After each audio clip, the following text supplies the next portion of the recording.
Kang u chu ron chuak thu ta soin chu rang lu tu na biru nga la a biak pe lo wang nge za reu to zo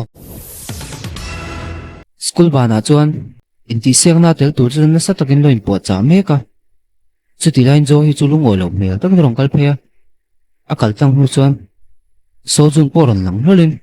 class ka ta thut dun tir khera chu lu ngoi lo tur ron thrila so in chen poi vak na hriat lo tu an hril chuan so jun chen a chin thuai rin thu hrin amit mei mu ringa pe lo thu hri boka so in chuan thu sei chu hawu ti em awangin kal wang wang turin tia so jun chin felawm ta ka chuan Joey ne na chuan a thlir riam mei mei lo na chana han zo ta Joey chuan thil har lu tu ka ni thu hrin classroom lo langa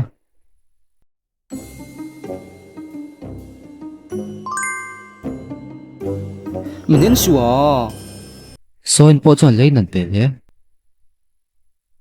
soin hen boina chin fel turanga khop mai tu nine ti siang nei tur principal in ram tirngot ma se suman mo wangin chief director na pu fangai phoda an chief director la li kangu lo ni le zela an boy nei to sa ne na han bel bom pe chuan chan sa sang lo chu ti line li kangu ho tu chu soin chuan mu fu ta zuya a tu la wangin han bai bai a moi theng bera nui lai tak chu kangu thlir dan tangin mong kwa ni chan ni tanga reunion le dai nau zong zong te thlir le tin thil oyom lo takani a hoi kwa la a ma chau chu box hi a kal zel chu voi khat le che tin hoi phei le a lo la bai kara chon nu pon lo la bai ti mu chan thil hre chuak ta zoka kara nei ta ka wa ngai ven ni chu ring ta ni a mu tura chu hon vel lai chuan vice principal le CA chu ron lang thu tin a malum na party in board sai tur shil hre tur local him nia kangu cha tel khera ngai lo han zo chuan 아이고 내가 또 깜빡했어. 아이 젊은 a welcome party a cha tel nge ngai chu ni me jangmi pon chicken dor kal tain soin chu lo chui zui ve ngam ngap hi lo nia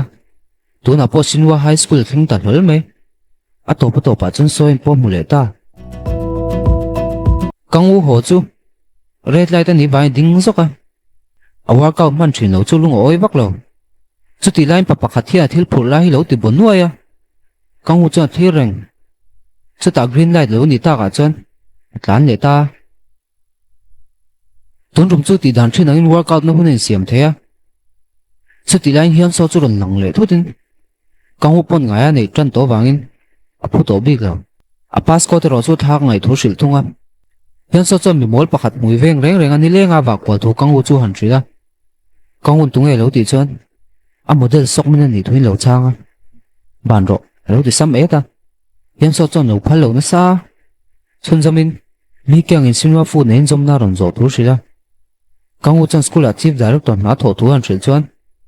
sinwa school ani lo ring hala inge chu mi kyang nen zom na lo tia kangun mi kyang chu ti chara ni thu han thril chuan hian so chu makati le kangu chan chun zamin so in po ti char tho ati le hian so chan soi ni wang ringo ta va thok du chu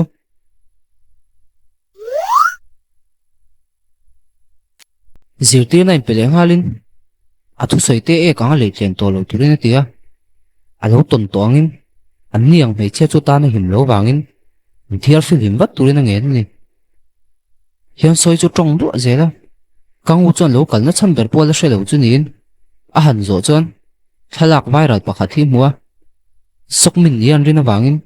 a ming chu sars tam ber ani mal thu sila ma se ni chu shooting a nei lai ni wangin ani thei lo shim shima kangu an ema vai ni le ni lo zo tur lo kal hi lo ni kangu chon engma soi lo hian soi ro chon anga tinga nganiang an huwa ei tur zonga kal hu chon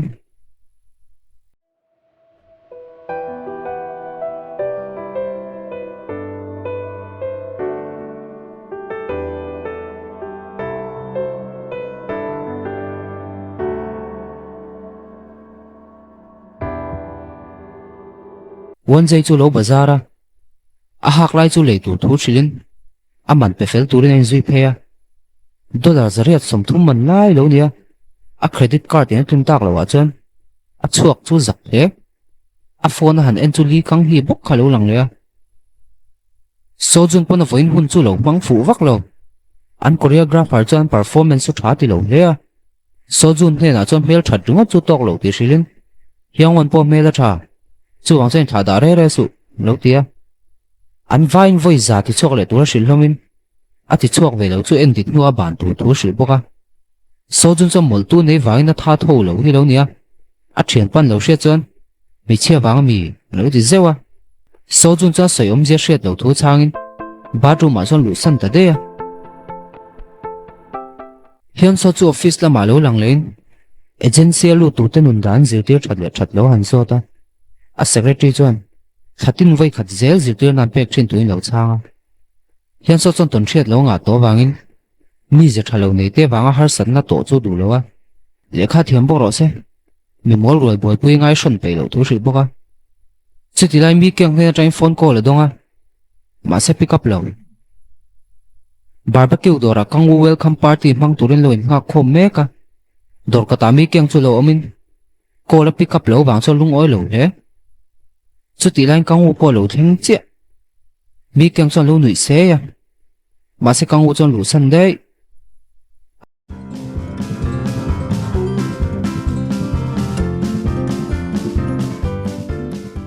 a chunga chon kangwu cha thau tam lu tuk e that lo thu hri lomin a thau thalai chu che bun sak tam hiam hiam me manien hem min chopani wangin kangwu chon muang chang so rong bola so in chum han mo le a ma se la min theilo a cha ma thleng to don kangwu choron nai zela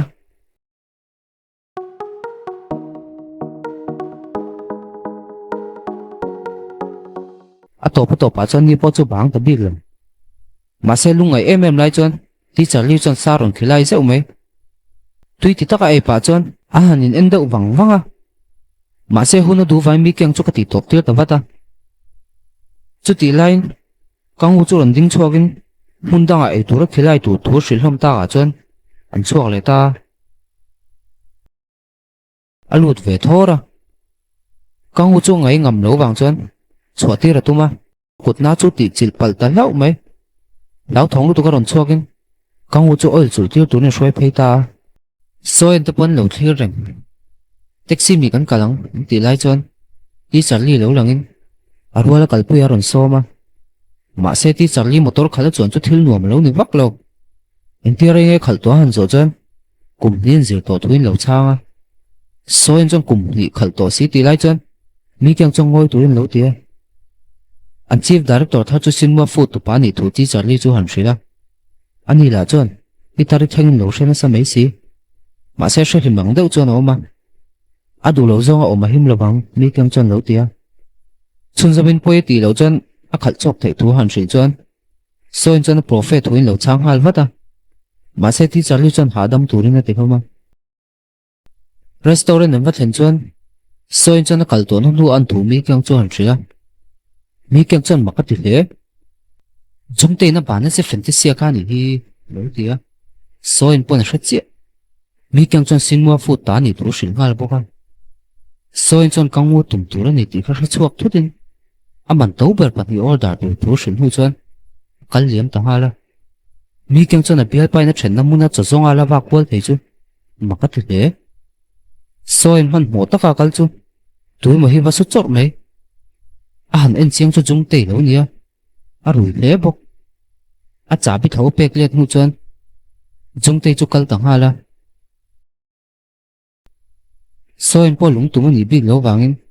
a ngai chung am thei lo a vo zui lein jung te ka ra lu tur chu dang ta hala driver hire sak tu tu hri boka jung te chan so in mu chan lo sang halin a thena wanga zui ni le ni lo chu lo zo ta ma se thil ti wanga shamna to thu hrilin a propose no saka thu hri boka so in chen thenna ma ni lo ka ni la ya midang lo propose man chu o bang lo ti le a jung te chon chun zamin a plastic surgery wanga no le ni thu hri te boka a soi zo cha cha bi chu tak me chu ta me chu ti lai kang wo le vice pon dor chung ran rak chia vice principal chan chu mun chu ro pui ti thu hrilin a kar chu lo fak sak luam bok vice principal kal nu chan kang wo chan soi ni le zu rui lo in chei lai chu wa mu helama soi nin driver a betu chu lo ti boi zela a cha bi pe turin ti boka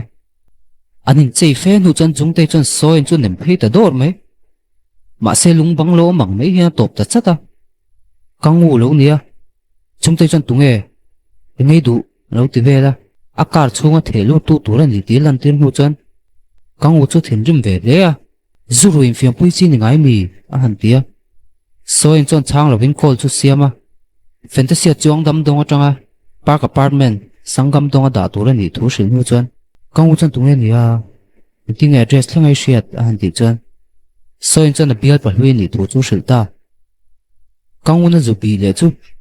nui chuak sukin ala danglam lo ziam mu chan cho soyan vel chau hi mi lo lo boi pui ngai to le tin khang mi pa zo zai te kha soin phone ri le ta ka chan kangu chu kal ta de ya soin phone enjoy ve bong wang dining room ro pui tak lo langa vice principal chan pang par ta zu lo fak le ruama chuti line soin chan kangu thu sei mel tha cheu boi pui ti kha lo ngai to no no mi kang chon order cheu tum lom ni lo tia menu chu han di la ma se waiter chon order lok fa kani to thuin lo changa ari la tram to em bang chon ma chang chu hap ta bor bora chu chu kangu na lo mu chon eng tin nge an ni lo eng tin ka du thei le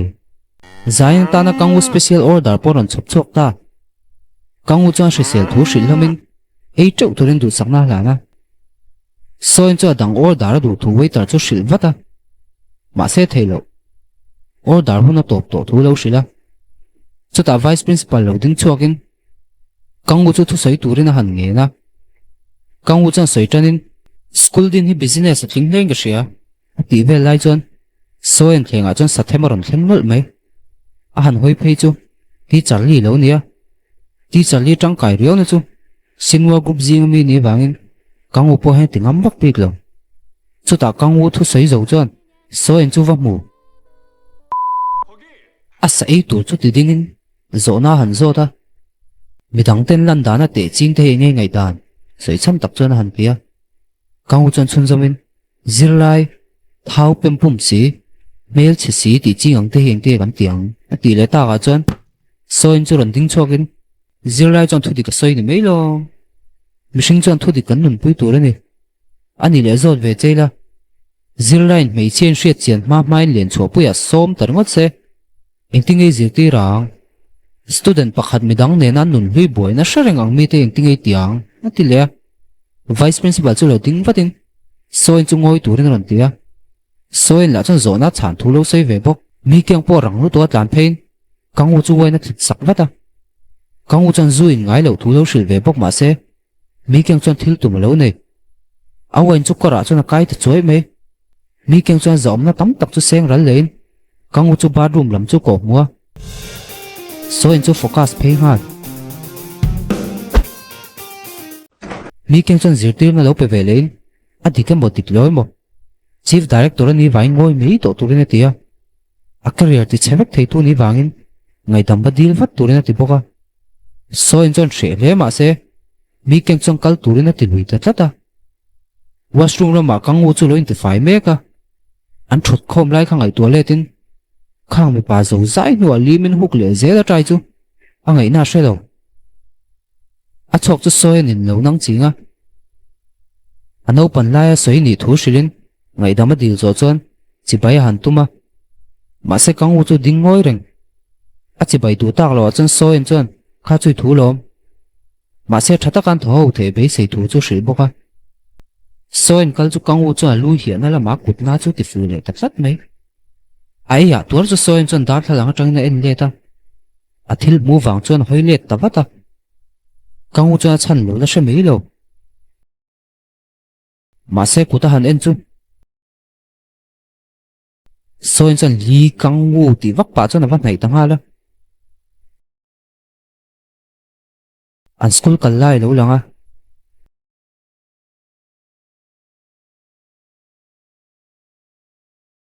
kangu na pumadom chu maktak me neng tin maom to lo alung phu khoi le chu ri ring ta zok tat me